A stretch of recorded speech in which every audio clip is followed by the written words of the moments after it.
Yo, it's me, it's the SEOTT, baby. Paranormal activity. Paranormal activity. I speak English.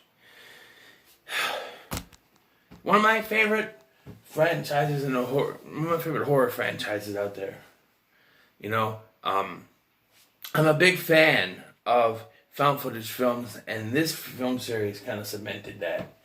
Now, you may be sitting there asking, Scotty, you already reviewed all the movies. What are you doing? You already ranked them? What is this? Well, read the freaking title.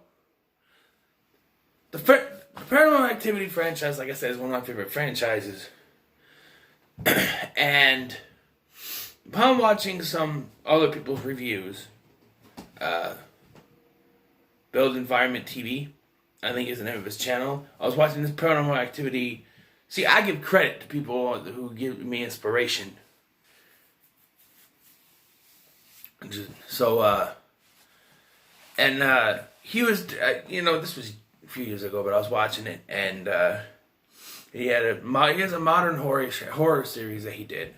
He hasn't done videos in a while, but I'm still subscribed to him. But anyway, he did a review on all the Paranormal Activity movies, but in watching his reviews, I couldn't help but notice several questions that these films are left unanswered, even by the last film that promised all questions will be answered. And that happens a lot with the final chapter, where they say all questions will be answered, and then we get jack shit. So I have assembled a page full of questions that have not yet to be answered. I'm not going to try to answer them, although I do have theories for some of them. First one is the question of Katie and Christy's mother and grandmother. In the first film, Mika, we find out in the third film that Katie and Christy's mom is killed when she's flung off she could be dead before that too, but she's flung off the stairs, fallen down. But in the first film, Mika clearly says, let's not invite your mother over anymore. Wait, no, she's dead. And then how can... It's understandable that from the first film you can say, oh, well, they didn't have this planned yet, but I'm sorry. But if that's the case, and I hate how people use that to defend, oh, they didn't have it planned yet, but then why did they still do it? If in the first film they mentioned the mother's still alive, why kill her off and it was supposed to be a prequel?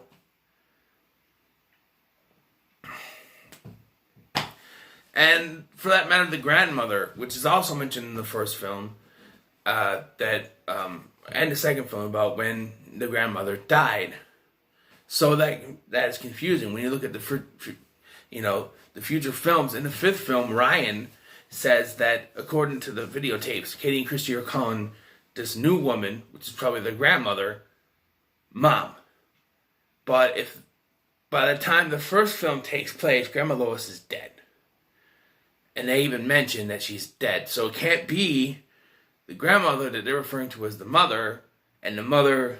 See, you could, like I said, you could just dismiss that as, hey, they hadn't planned anything with that character yet, and then they just killed her off, maybe not thinking about it. They were different writers, I think. I don't know. The next question is, what happened to Allie? Allie Ray, the daughter of, what was his name, Steve? I think. Steve Ray. Whatever. Christy's husband. Christy's stepdaughter. We find out through through the text at the end that she was on a school trip when Demon Katie came along, killed both the parents, and took the baby. She wasn't in the house. So we found out she came home later and found the dead bodies, stuff like that. So yeah, but then we don't know what happens to her afterwards. We meet up with her in the marked ones, where she has researched this coven, and we'll get to the coven later. But what happened after that? What's her connection to this? What has she been doing? Has she just been sitting at home? Oh, my parents are dead. What has she been doing? It's never really answered. We could have got a film, who knows? But what happened to Randy. Randy is Dennis's friend from part 3. Now, this may not be a very, this might not be one of the most asked questions, but for me, I'd like to know, because he's one of the only two, and the babysitter, but she flees. But Randy was deep into shit, and so was the babysitter. So let's put the baby inside. Let's put the babysitter in there too. Did they get affected afterwards? I mean, Allie didn't, because she wasn't in the house when everything took place. So the fact that they weren't with them when the climax took place, maybe they are unharmed. But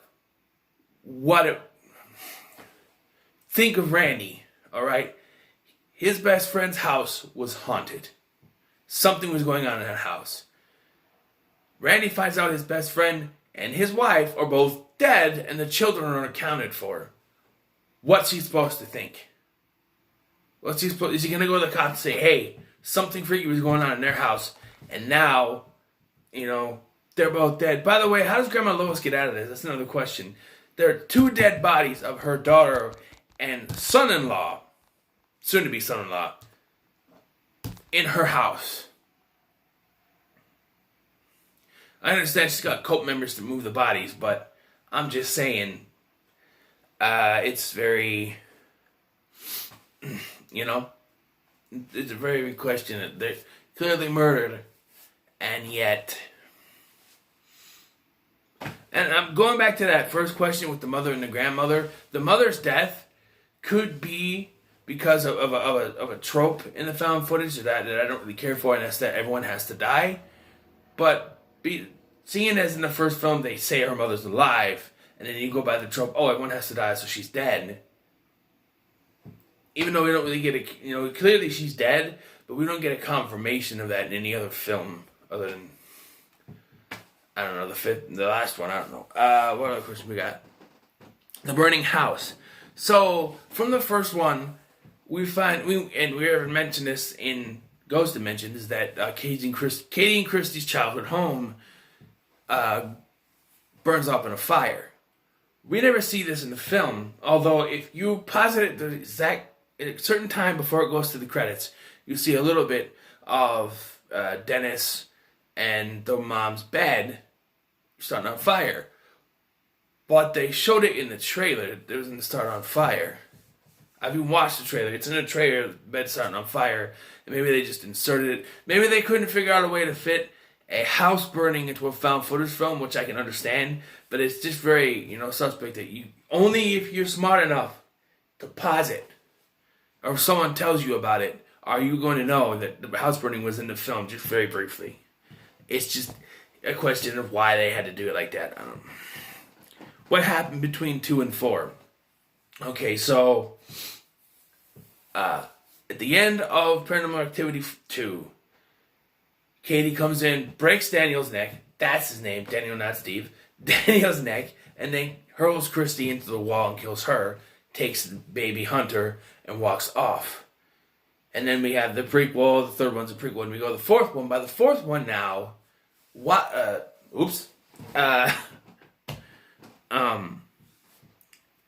Hunter is now going by the name of Wyatt and has been adopted by the Nelsons.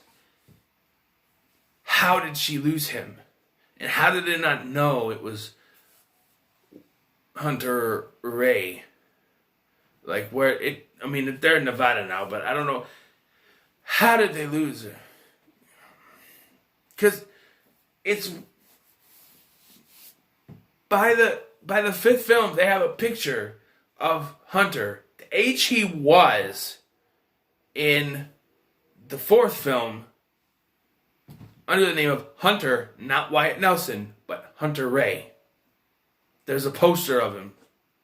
So, if they had a picture of the baby, yeah, but he looked just like he did in the fourth film. So how could they not know that the child they found was Hunter Ray? If they're calling Wyatt now Hunter Ray. It's a very confusing plot problem here. But, yeah, it's just... Yeah, what happened? How did she lose him? You know, do they do this? You know, the Witch Coven differences. Okay, this is still in the fourth film. Why are there two, and then the fifth film? So, what we know by the fourth film is that this Witch Coven, there's this Witch Coven. It's called the Midwives. They take children. They mark. Apparently, according to the lore we get in 4, doesn't mesh with what we get in 5. You know, the Witch Coven that supposedly is going after Wyatt because it was promised to them when Christy married Toby in a ceremony when she was a kid. And it was promised to them. And so they go after it. But then in the marked ones, these kids are being marked in utero, and then they become possessed by a demon, which is not what happened to Wyatt, because the mothers die in childbirth. So it doesn't make sense. But then again, Grandma Lois, who was the leader of this cult, or at least this version of the cult, died before being able to complete the thing. So maybe that's what would have happened with Hunter, is that Christy would have died, but Christy didn't die. So it's confusing. When you try to link up the lore of the covens, it just doesn't work. Who's Robby? Now, Robby, other than being a red herring for Hunter, is a confusing character because he shows up, he talks about this magic fork that can tell the future, and this 100-year-old stuffed animal, apparently, which is how I outlived, and then he talks to Toby, but who is he? Where did he come from? Is he another kid that the Witch Coven has? What happened to him after the fourth film? We know what happened to Hunter afterwards. But, sort of. But what happened to Robby? Where'd he go? Connection, people. Answer questions. Jesse and Oscar's possession differences. Okay, so this one caught me. It's something I never thought of before. So, according to what the film shows us, Jesse becomes possessed by the demon because they use the Black Mirror ritual. But what about Oscar? Oscar was already possessed before the Black Mirror ritual. He showed up, he killed Anna before the Black Mirror ritual even happened. He was already possessed. And then after the ritual, he tells Jesse that it's been inside of them once they turn. And according to Allie's description, it happens once they turn 18. So the Black Mirror ritual didn't even work, or wasn't even supposed to be a thing, but something happened when they used it, and we're led to believe that's why Jesse gets bit. But it doesn't make sense for Oscar, because he wasn't there, or even around when the ritual happened. And from what we saw, he was already possessed. I mean, I believe Anna's death happens before the Black Mirror thing, right? Because that's how they go down to her apartment. It's a question I didn't think of till now, like why they're so different, how they get possessed. What happened to Jesse? Yeah, so at the end of the film, Hector runs through a time portal and ends up in Katie and Mika's house in the first film, where he's attacked by Mika at first before we see Katie kill Mika, and then Demon Out Jesse attacks Hector. What happened to Jesse, and for that matter, what happened to Hector's body? Because the police, according to what we've been told before this, only found Mika's body in the house. So if this little retcon actually happened, then what did they do with Hector's body?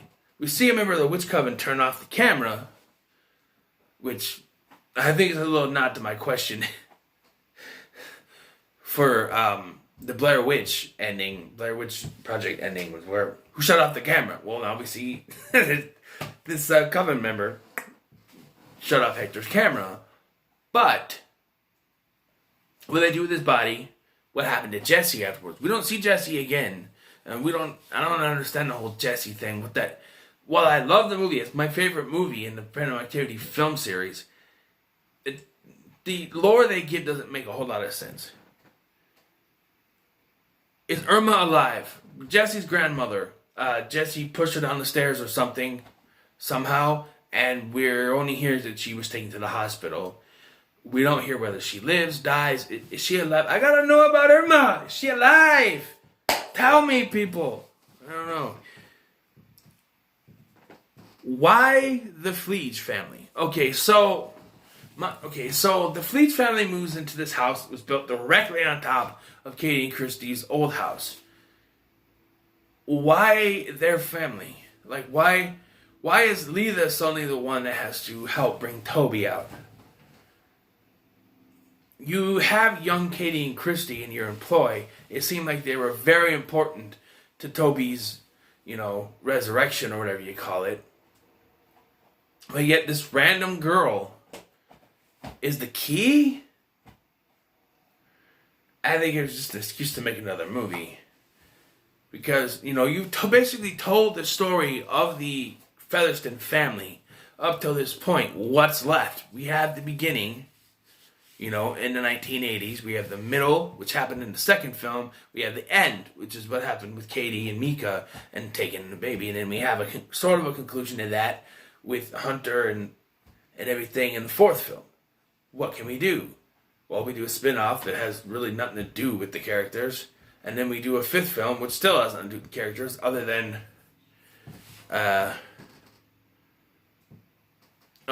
like putting in some other retconning, which we'll get to. I have questions about that too. But yeah, it's just, why this family? Why is they so important to, I don't know, Skylar?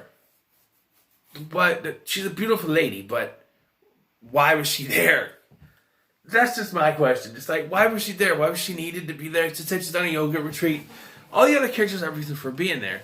Ryan, Emily, and Leela, they live there, right?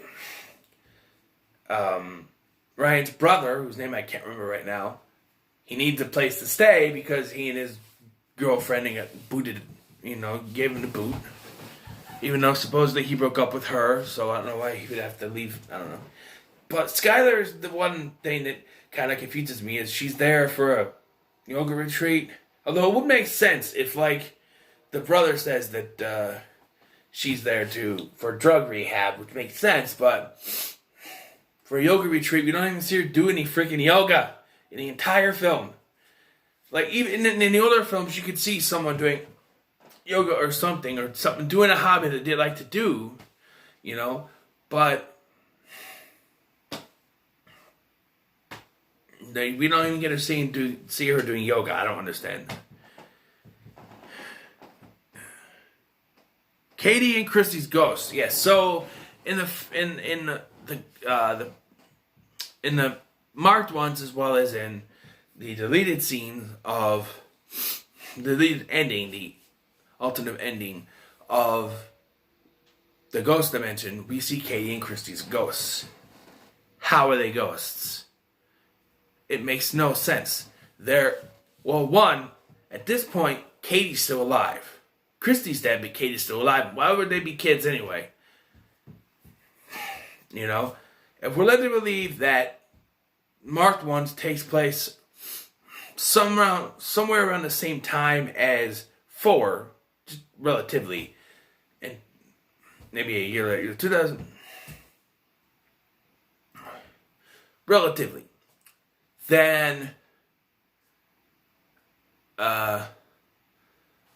why are there it just confuses me. And then they're shown again in the alternate ending for this. My friends are here, and they're sitting there, and it's like, how are they ghosts?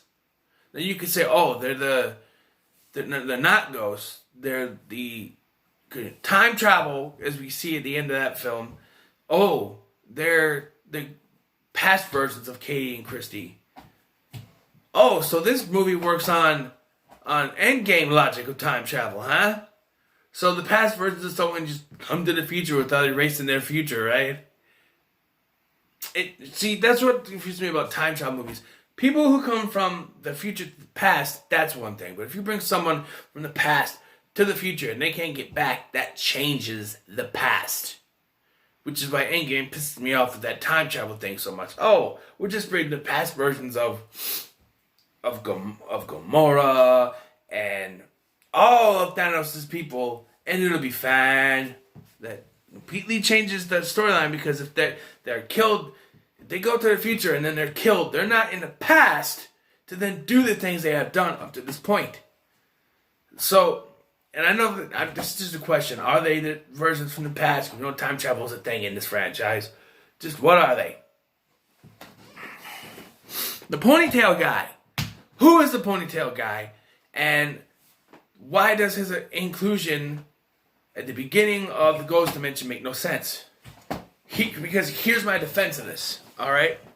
So, the beginning of the Ghost Dimension is essentially the end of Paranormal Activity 3, where Dennis is, pretzeled, and then Lois takes the girls upstairs, where a ponytail man is waiting for them.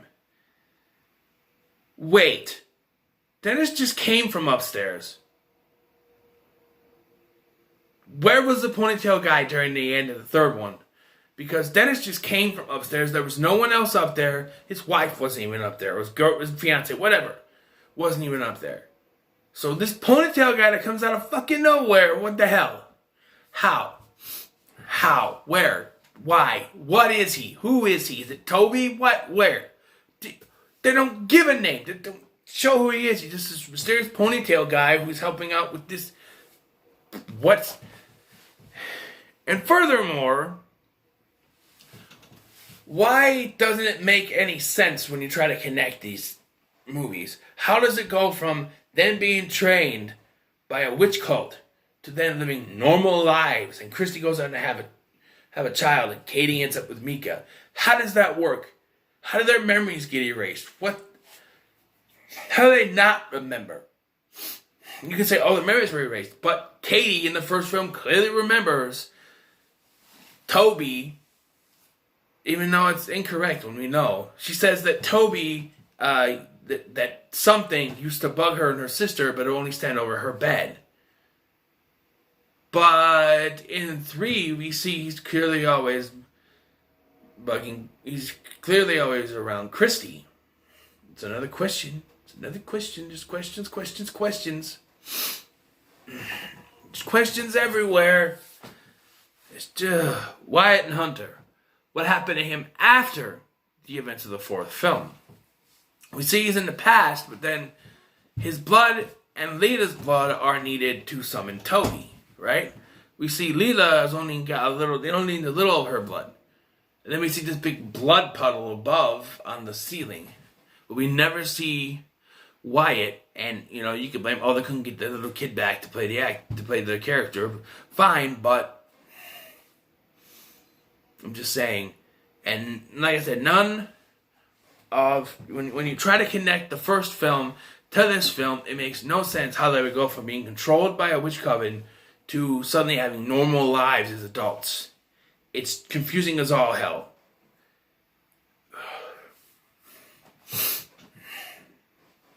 And I'm sorry. When you have the same dude as a producer and director, hold on. I think Oren Peli was a producer on all this, right?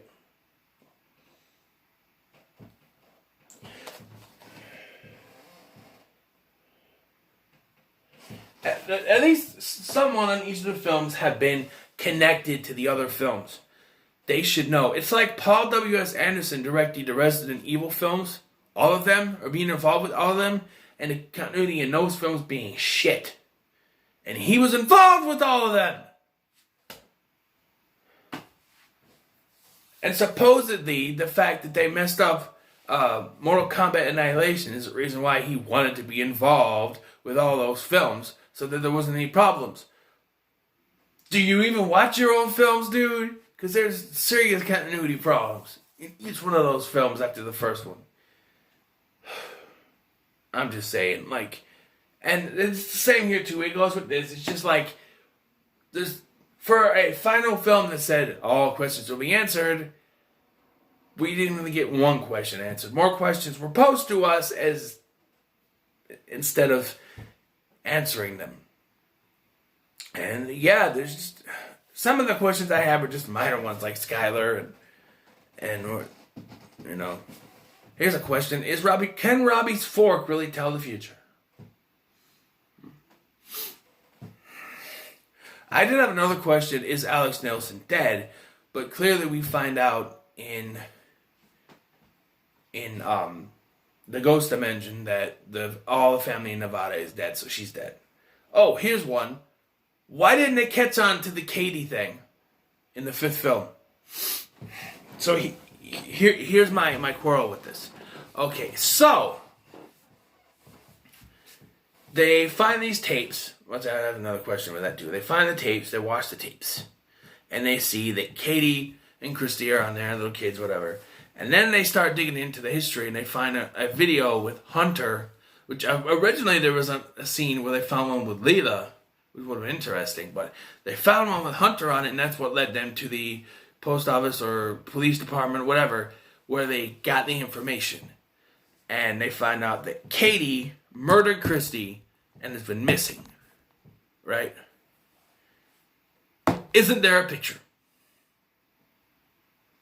A picture of the adult Katie. Wouldn't there be? There's a picture of Hunter as he was at the end of the 4th film. Wouldn't there be a picture of Katie? Right? You think there would be. And then, as they're trying to contact their, they find another videotape that leads them to, find out that everything was set up for them to live there, and they call the real estate agent, whose name is Katie, and they can't somehow put 2 and 2 together. I will admit that Ryan was just doing pot the other night, or I should say edibles, but you'd think he would be smart. He figured out all this stuff out, and he can't put 2 and 2 together. That the Katie, who was his see, that's another thing I don't like. I mentioned this in my previous review where they point to something that makes you, the audience, put 2 and 2 together. But the people on the film don't do that. I don't remember what movie it was. Was it Angel that I was reviewing? Or no, it was a movie. Was it Pet Seven? No. It's just I hate that because they do it here too, where they say that her name was Katie something, and I'm like, oh, so it was that Katie. They can't put together this the same Katie. There's no picture of what Katie Featherston looks like now, or most recent picture of her, and they can't go, wait a minute, that was our real estate agent. Duh, come on! They need to make the connection. And it makes no sense. I had another question. What was it? I had one more question that I needed to ask. The Hunter... Katie, house burning, house. Toby. Ben. Who's Ben? I don't know. Ben was the boyfriend in the 4th one. I'm just trying to...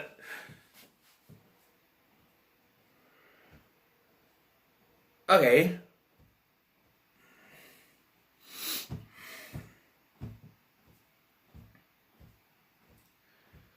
Oh, okay, here's a legitimate question I just thought of. Why don't they ever look at the goddamn tapes?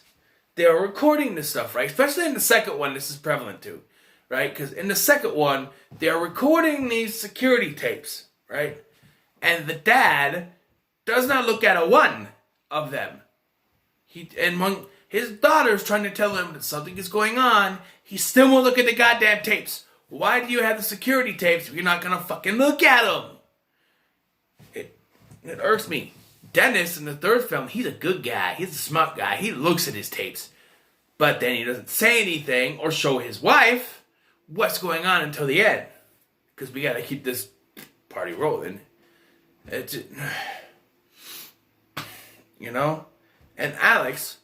Now, the 4th film, they kind of... It was like, they tried to show the dad, and he thinks it's special effects. I guess. Just so many questions. I have one more question, and I don't want to end the video and be like, oh, that was the question, and then be like, oh, I'm out of paper. Damn, Brainiac. I will take your paper.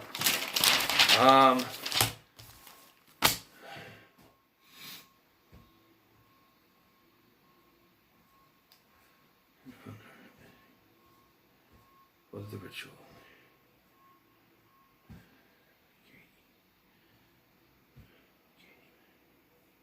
I'm trying to think. Because I don't want to end the video without asking the question.